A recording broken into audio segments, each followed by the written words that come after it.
Let's talk about my 1965 Mosrite Ventures II guitar. These guitars are super rare.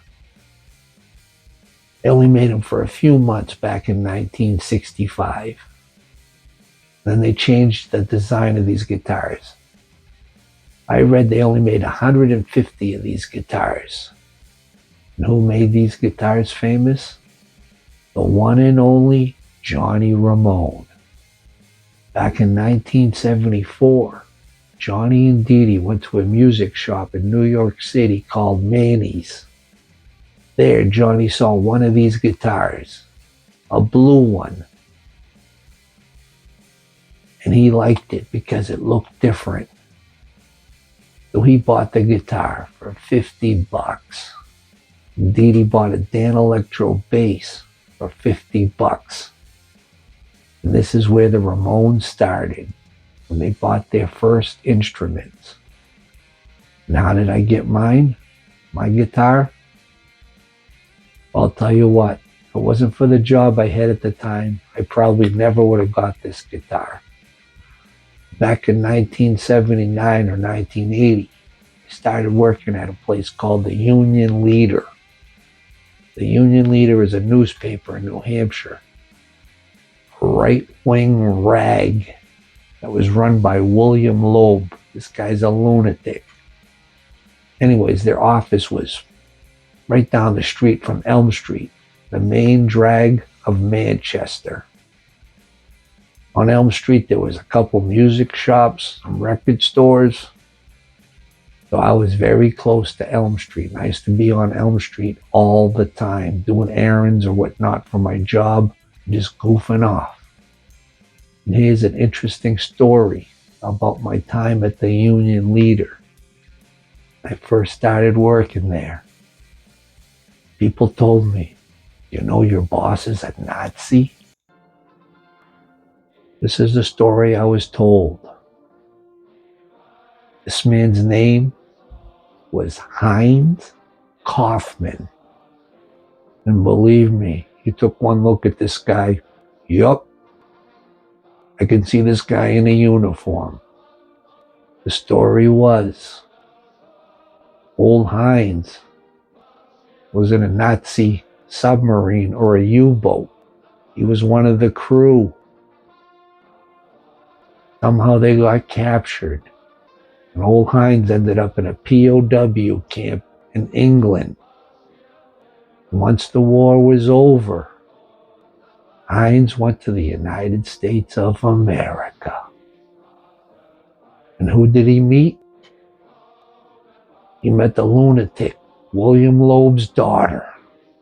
Ended up marrying her and getting a job at the Union Leader.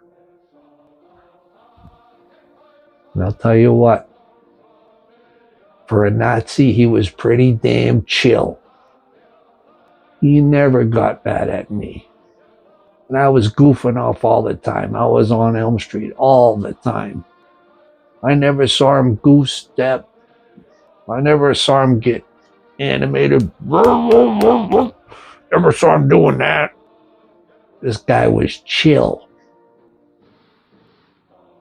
Never met a lot of Nazis, but he was one of them. And I'll tell you what, all you neo-Nazis out there with your Let's Go Brandon bumper stickers and your Trump flags, you got nothing on this guy. This guy was an OG. You guys are so angry, you want to overthrow the government. This guy was chill. In fact, he bought a Renault. One of these frickin' French pieces of shit cars, a brand new one. And every week this piece of shit was in a dealership. And who did he ask to take him down to the dealership after work? The punk rocker himself, me. I used to drive this guy once a week down to his dealership in my Batmobile, the 1974 Dodge Dart. This car is legendary. For one of the reasons, it's probably the only car in the world that had a Nazi in it, and G.G. Allen.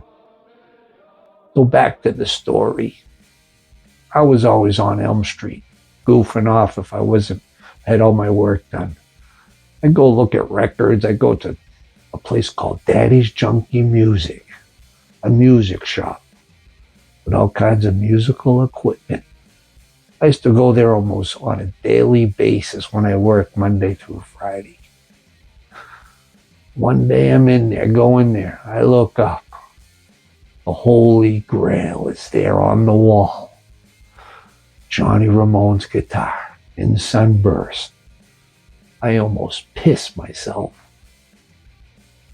I asked the guy, how much you want for that guitar right there? $200. Sold. I said, can I put a deposit down on this thing? Sure. I got some money together somehow, put like a $25, $50 deposit on this guitar.